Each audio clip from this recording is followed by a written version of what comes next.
On today's show, are the Knicks on the brink of trading one of their second-year players, or is there an even bigger move looming? That next.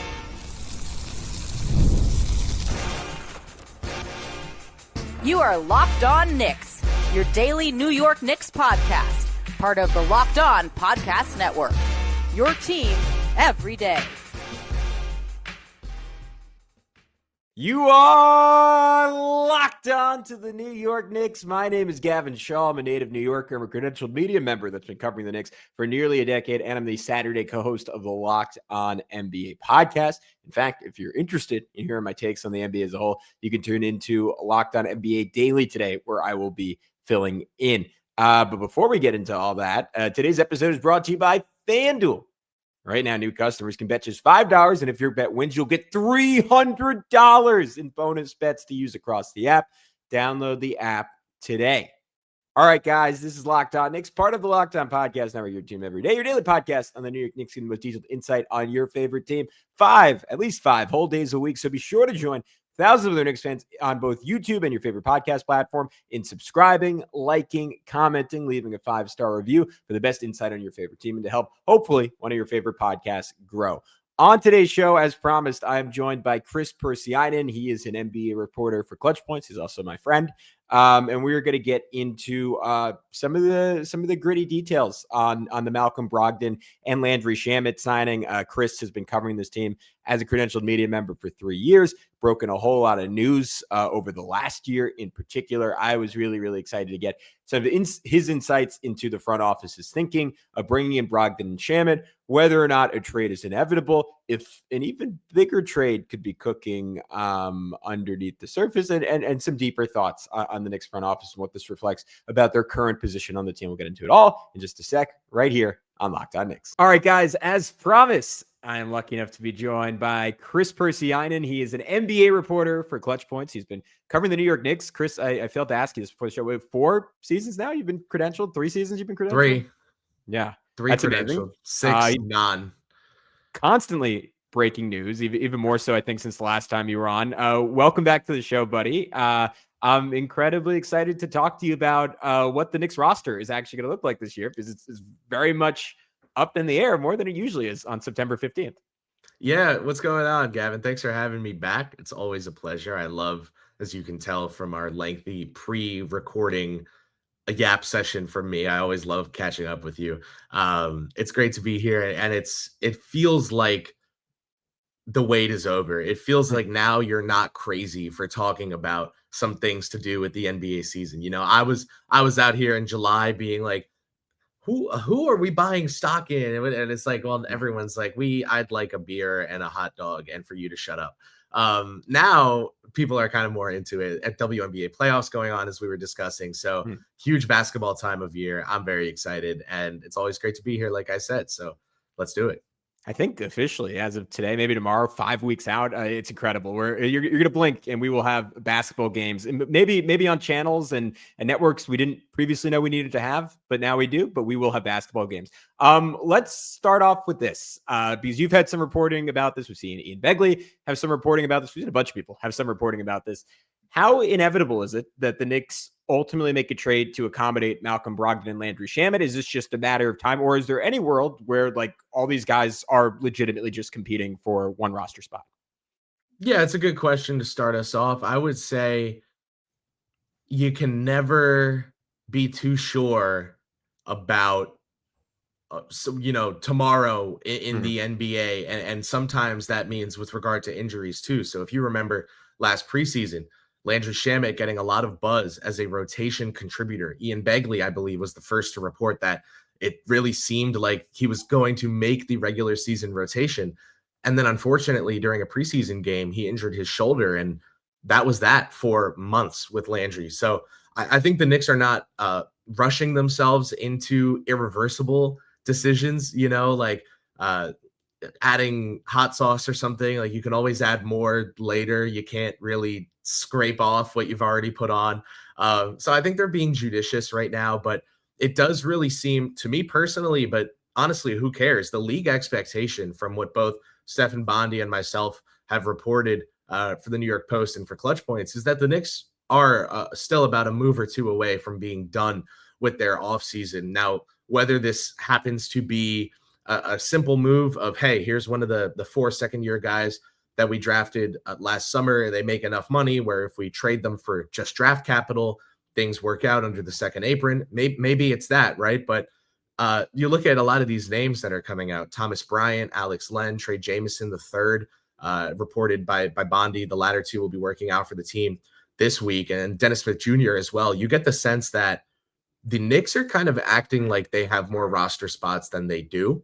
When you couple that with Malcolm Brogdon and Landry Shamet, as per my own reporting, having offers from other teams, but choosing to take non-guaranteed contracts with the New York Knicks, I think those two things together, they aren't a perfect fit. It's not like you have, two puzzle pieces and together they make up a face, but it's looking like the shapes kind of match up, and it's looking like we should probably give it a shot to see if this is part of the bigger picture here.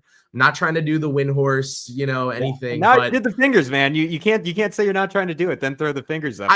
We're in that realm now. We're in that realm. I did the fingers to refer to win horse. It's a cultural phenomenon at this point. Shout out to Wendy, one of my favorite NBA reporters, full stop, and I think one of the more underappreciated guys out there with regard to covering the sport. So shout out to Wendy. Always appreciate you. But that said, it does seem like at least the essence of the smell of smoke is upon us. Like, having spoken with some people familiar with the situation, as I like to say, on some different sides of things in the industry, I'm not the only person who thinks something's up with the Knicks right now. Whether that something ends up being, hey, we just traded this player to the Milwaukee Bucks or to whatever team for 2 second-round picks and no one ever hears about any of it again, or they're looking to do something bigger. I don't want to just throw names out there, but there are a couple names that, like Miles McBride, Mitchell Robinson, that I think fans are kind of considering untouchable. Yeah. That I think the Knicks are very set on keeping as they go into the season, but are not like religiously opposed to dealing. This has always been, and I think I've said this on your airwaves before, this has always been an organization that is going to have an idea and then sit on it and peruse the market, check it out, check the skyline, see which way the wind is going, really take their time, and then do what's best for where they are as an organization. In the past, that was getting the most value in a trade or on a contract from a player because it was a team that didn't have many good players. Now it's about being set up to contend. You could understand how someone potentially, say, like a Tyler Kolek or one of these younger players, you could see how the organization could make the case to ownership or to the fan base that, hey, this was a huge part of the cap gymnastics and acrobatics that landed us Cat and McHale in the same offseason, but we also need to prepare to contend. That is what we want to do, and we feel that having more veteran presences in the building is the way to go about that. So it's an understandable predicament of sorts, but it does seem to me like there is a solution coming, and that Brogdon and Shamet do seem like they're going to be on this roster barring any injuries. That said, pretty awkward if you trade a young player to accommodate someone in a veteran who is injury prone regardless, which unfortunately is, something that they've dealt with for years, and then say they get injured in the preseason and all of a sudden you're like, man, it would be great to have an incoming second-year player on a cost-controlled deal. So I don't think that's kind of what I was getting at the start with the hot sauce. Like they're gonna add more if they need it. As of right now, though, it does seem like there's at least something cooking. Yeah, I think we're 100% on the same page. We're on the same page. That a question about it, and I'm happy to hear that there might be some legitimacy behind that idea. That I think with this front office, it's also sometimes smart to not assume we know everything. And I think I've been guilty of that at times on this podcast. And last season, obviously, we're coming in and we spent a whole summer talking about, all right, what does this roster look like fully healthy? What does Julius Randle look like with this roster? And lo and behold, that all blows up in smoke because they pull a Karl Anthony Towns trade out of you know where. And all of a sudden, we were talking about just a completely retrofitted basketball team, and one that looked very different than our expectations suggested it would. I don't think that level of trade is in the card, just because there isn't really the player that's out there in any meaningful way, to the best of my knowledge, that would warrant that. But I do want to circle back on that. But first, I want to talk about the younger guys, because we've seen, again, like some differences in reporting where when I talked about this over the course of the summer and saying like if there's a world where they bring in two of the three of Shamet, Brogdon, Ben Simmons, I think were the three names we were consistently hearing the most. And I can't remember who, it might have been Begley who proposed it originally, but the idea that Tyler Kolek could be on the way out. And to me, like, just purely from a basketball perspective, that is the guy that ultimately makes the most sense here, right? There's no realistic role for him in the rotation if you have Jalen and Deuce and Jordan Clarkson and now Malcolm Brogdon in that guard rotation. I don't really see a world where Tyler Kolek plays. I think maybe you disagree with this, but I think he had somewhat of a disappointing summer league, given that he's 24. He's going to turn 25 during the season. You want to see him come out and dominate. I do agree with the notion that he might be the type of player that simply looks, given his game, looks a lot better around NBA talent than he does around summer league talent. I think he's a fantastically talented passer of the basketball, maybe one of the best. If you could just isolate that skill in the NBA already, I love watching the guy, but it just feels like there's a more obvious need for Pacome Dadiet, like, especially given his age, but even regardless of that, like a 6'8", potentially two-way wing. Even if Kolek is closer to being who you wanted him to be when you drafted him than Dadiet is, and I'm not even sure if that's true at this point, there is just a much higher ceiling with Pacome Dadiet and a much more obvious need on the Knicks roster, because the only other players who really look like that on this roster are OG Anunoby and Mikal Bridges. I guess having said all that, there's been some reporting, right? I know Jake Fisher came out and said that he thought it was Dadiet who's more likely that was going to be moved. I know Ian initially, when he wrote his article, he had Dadiet and Deuce and not Kolek listed. And then he went back and maybe he just didn't realize the numbers worked initially and threw Kolek in there as well. Obviously, the point that keeps getting repeated is if you move Dadiet, you get about $700,000 in flexibility. Correct me if I'm off on this number. I think with Kolek, pending on, like, maybe they delay signing Shamet or they do something else, but you've essentially no flexibility under the second apron if Kolek is the trade. I think it was like $50,000 or something. You can't bring in a 15th guy until April 2nd. They are severely, severely limited if Kolek is the guy. So if we narrow it down to those two, who do you think is more likely to get dealt?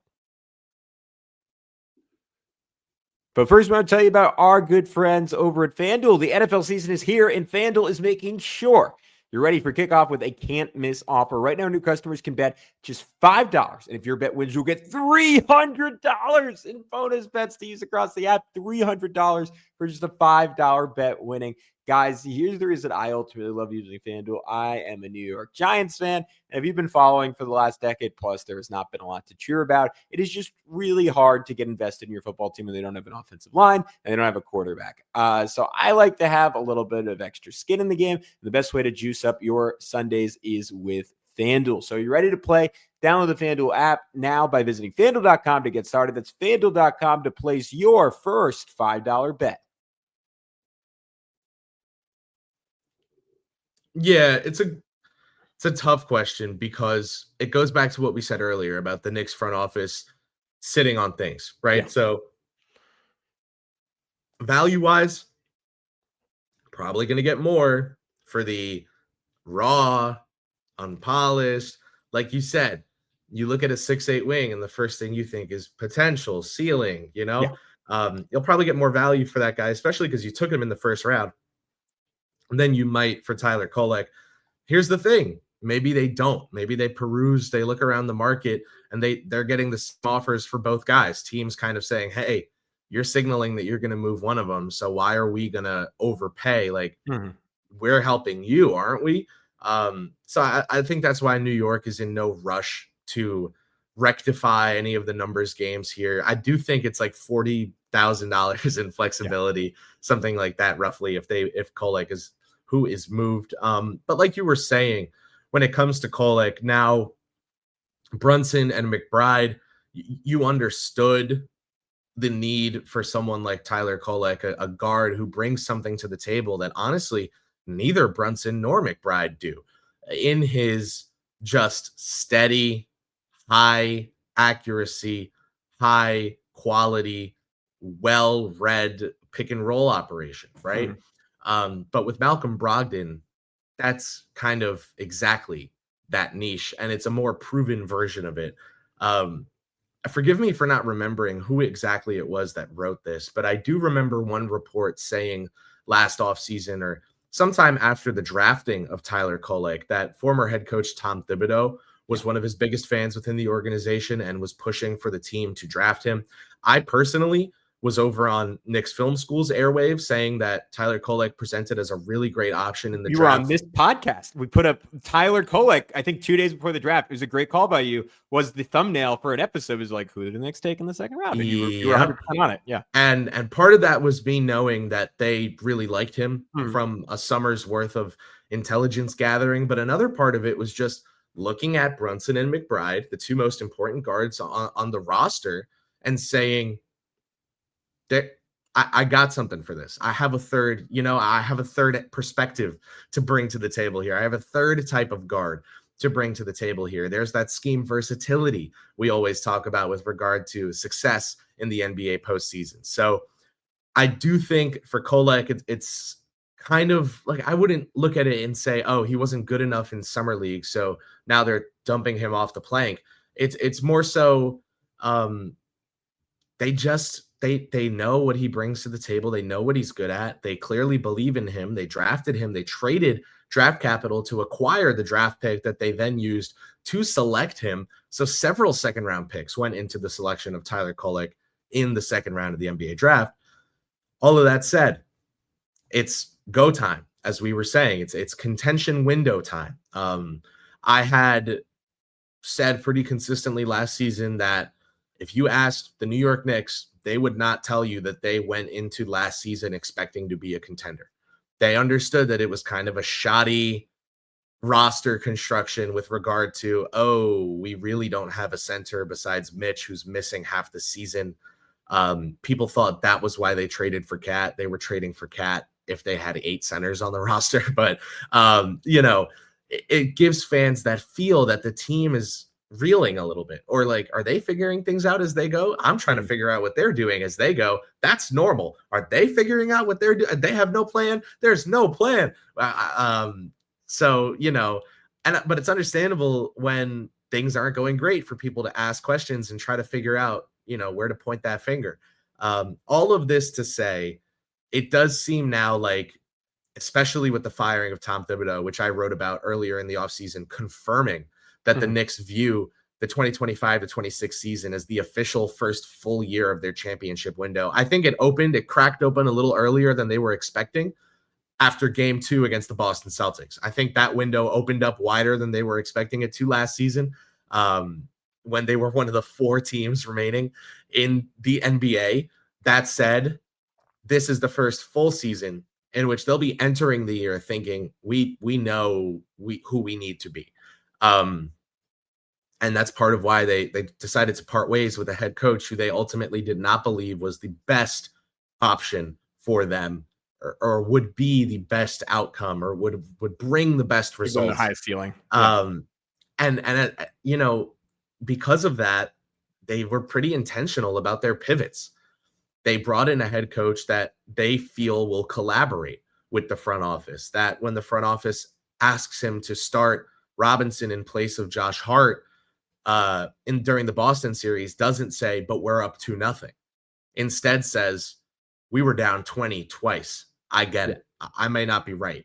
I would be unsurprised if Mike Brown started this season with Mitchell Robinson in the starting lineup and Josh Hart on the bench, not as a show of good faith to the front office, but just, hey, I saw results. I want to play fast. I want to play a spaced out brand of basketball, but Mitchell Robinson, his vertical spacing is really valuable, and I'm going to value that more than a Josh Hart in the starting lineup, because I am under no legal obligation to play starters or bench players any amount of minutes. I'm going to have Josh be my super sixth man. He's going to play 30, 35 minutes a game off the bench, but Mitchell Robinson is going to start. I wouldn't be surprised at all if that is how things started out for the Knicks to begin the season. And I think you can take that same kind of logic and apply it to this roster spot situation. What did they learn from last season? What intentional pivots are they going to make and take? It seems to me like when the going got tough, DeLon Wright and Landry Shamet got going. That they stepped up big time. And so when it came down to it for the New York Knickerbockers in the 2025 NBA playoffs, they trusted longtime NBA veterans who had played. DeLon Wright, I believe, recorded 240 regular season minutes with the Knicks and then played like just as many in the playoffs, if not more. So, I can't help but look at that and say, this team learned the year before that the injury bug comes for anyone. It does not discriminate.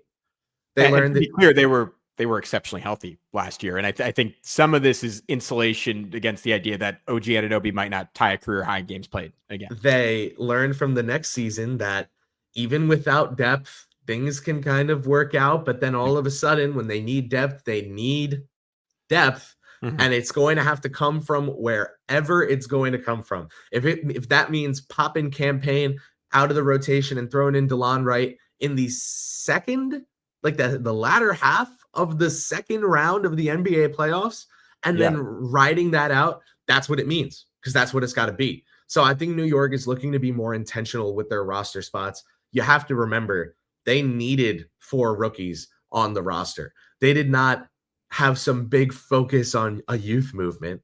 They could literally only afford rookies and not veteran minimums because of the trades that they had made and were planning to make with Towns and Bridges, or I should say with Bridges and Towns. So this year, it seems like they're trying to both set themselves up for injury insulation and also just scheme and versatility insulation. Brogdon feels like someone who is going to bring something to a lineup, whether it's as, maybe not a primary ball handler taking a bunch of pull-up mid-range shots and pick and roll, but as someone who's going to push the pace, keep the ball moving, bring a veteran presence out there, keep the guys calm in the locker room, in the huddle, on the court, help younger players with their defensive alignments, help bring along someone like a Miles McBride.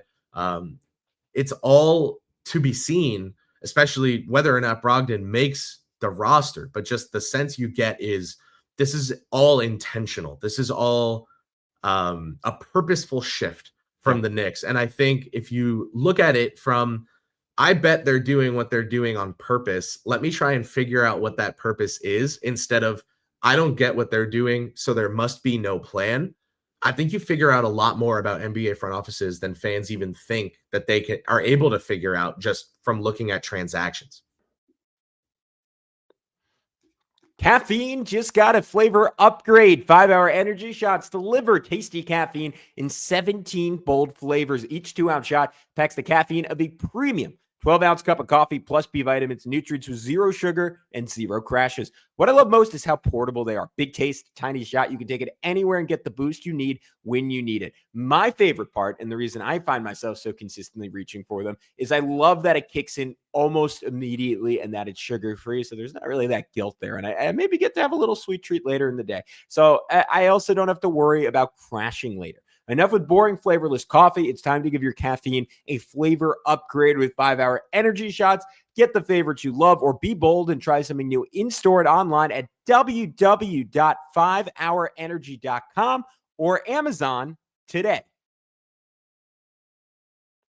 Yeah, and I keep just I guess going back to that original question of whether it's Kolek or Dadiet. There is, and I can't remember exactly what I think I was talking to Jeremy about around the trade deadline, if they'd ultimately trade Mitch. And I think he asked me at one point, he was like, all right, well, would you trade him? And I was like, my inclination is no, but like at the end of the day, and like, this is such a, I'm sure people listening can relate to this. Like, people who follow this team for 20 plus years, like there's genuinely faith there that whatever move they make, you can talk yourself into, and it's not coping. It's just sort of like trusting what the track record of this front office has been. and that it's been really good. Like I was going through my head. I was like, all right, have they gotten off young guys early and it's come back to really bite them? And like Obi Toppin and Quentin Grimes are the two names that came to my mind. And Obi, like, I think proved the Knicks front office wrong in some ways, and that he certainly proved Tom Thibodeau wrong, and that he's someone capable of playing quality minutes in the final 5 minutes of a close finals game against one of the best regular season teams of all time. I don't think that was in the 85% like of most likely outcomes for him in Tom Thibodeau's mind. Quentin Grimes obviously had an exceptional finish to last year and maybe showcased an offensive ceiling that this front office didn't anticipate. And yet you look at what the context at the time was with Obi Toppin, and it was that he was not going to be playing more than 13 minutes per game if Tom Thibodeau was going to be your head coach and Julius Randle was going to be on this roster. And then with Quentin Grimes, like when they ultimately moved him, it was so clear that he didn't want to be here anymore, that he, for whatever reason, maybe it was just like a lack of like minutes to fully build a rhythm, wasn't quite shooting the way you hoped. It like had this incredible ability to attack closeouts, but wasn't consistently aggressive and looking to shoot in those scenarios. And I was okay with them bringing in an efficient 20-point scorer in Bogdanović and maybe upping the ceiling of that year's team. And to me, like the idea of moving Kolek or Dadiet, less so Dadiet, because I'm still a big believer in the ceiling there. Like, I think it is a recognition that we have Jalen Brunson, who very plausibly is going to go down as the greatest player to ever put on a Knicks uniform. I think is already comfortably in the top 5 or so of that conversation with a few more years, like he's currently done. We have him smack dab in the middle of his prime. We have OG Anunoby smack dab in the middle of his prime. Karl Anthony Towns smack dab in the middle of his prime. And no Tyrese Halliburton and no Jason Tatum, and the teams that were by far the two biggest threats for you in the Eastern Conference. And you said before, like they didn't view themselves as contenders last year. At least at the beginning of the season, I personally would have pushed back on that and said, like, I think outside of Boston and I guess Oklahoma City taking depth into account, even last year, they were as talented as any team in the NBA. And now you just take out, I think, the two teams that I have respect for Cleveland, but the two teams that from a Knicks fan perspective, I'm far and away the most afraid of. And you have a chance to just have real depth and real insurance that teams outside of like the Celtics last year and the Thunder last year and the Cavs to some extent, but I don't even think really had, like their 6 through 9 was already not a question. They were really, really set from a 6 through 9. The idea that they will have a 6 through 11 that's as good as anyone in the NBA and a 1 through 5 that you could put up there with almost anyone as well is just like, you almost have to go for it. And if the price is that you are incredibly boxed in financially this season, I think I can ultimately live with that. But let's circle back to your idea that there's a world where they make a bigger trade and they're not so boxed in financially and they move on from a Mitchell Robinson, to your point with them bringing all the bigs into camp, maybe insurance against that idea. They move on from a Deuce McBride. Either one of those would just break my heart into a million pieces. So I'm kind of hoping against it. I don't want to, unless you have one, I don't want to ask you to throw out a specific name. Because I was going to say, yeah. I don't have a name in the sense of like, I've not been fed a name that then I'm trying to like dance around and make you guess. The name that I came up with, though, looking at finances and things, was Beef Stew. If Mitchell Robinson is potentially someone they're looking to move, would Detroit take Robinson and a second-year player, maybe, make something bigger happen there and give the Knicks some roster spot flexibility, where it actually, like, they weren't just cutting guys or dumping them. Like it made sense for them to make a trade, especially with, what they're looking to do defensively, offensively. It made sense for them to make this trade. Oh, hey, look, it also allows them to sign Shamet and Brogdon. Again, I said this before, but I will say it again to underline its importance. The Knicks are flat out operating as if they have more roster spots than they do. Yeah. This is something that not opposing, but this is something that agents and free agents out there, they're not laughing at it. They're not being like, oh, you guys think, oh, you're the Knicks and you have a couple good seasons and now you can just boss everyone around and make us come in and dance for you in front of the court royals as like little jesters and compete for a roster spot, compete for our daily ration of bread. How you guys think you're such big shots? No, these guys are lining up. We can get Malcolm Brogdon a job at Aspiration, man. He can plant some trees and he can take $500,000 and then he'll make it up on the back end. Malcolm is really great with agriculture. We love Malcolm. He loves trees and trees love him. Go ahead. Malcolm has a really great relationship with trees. But no, basically, like, these veterans are lining up to get these opportunities. Like, I can't report in good faith that Landry Shamet and Malcolm Brogdon had other offers from other teams and chose to get in line for one roster spot behind each other without being like, hey, this line might start moving. You know, this line, you know, you're waiting in, like, whether it's Disney or whatever, right? Starbucks, Dunkin', whatever. You feel like you haven't moved for 10 minutes. And then all of a sudden, it's like the great migration of the morning coffee line. You figure, I can put my backpack down, flip a page of my book. Nope. 8 people behind you are pissed because you're holding up the line and 6 people just got served immediately. Like, that, I think something like that might happen where it's like, well, they have all these veterans and none of these roster spots. And, they actually just signed all of them. They just guaranteed all of the deals. And it's kind of that simple. So the purpose of my reporting was not to be like something's in the air or in the water, but it was more like, hey, the math isn't mathing unless.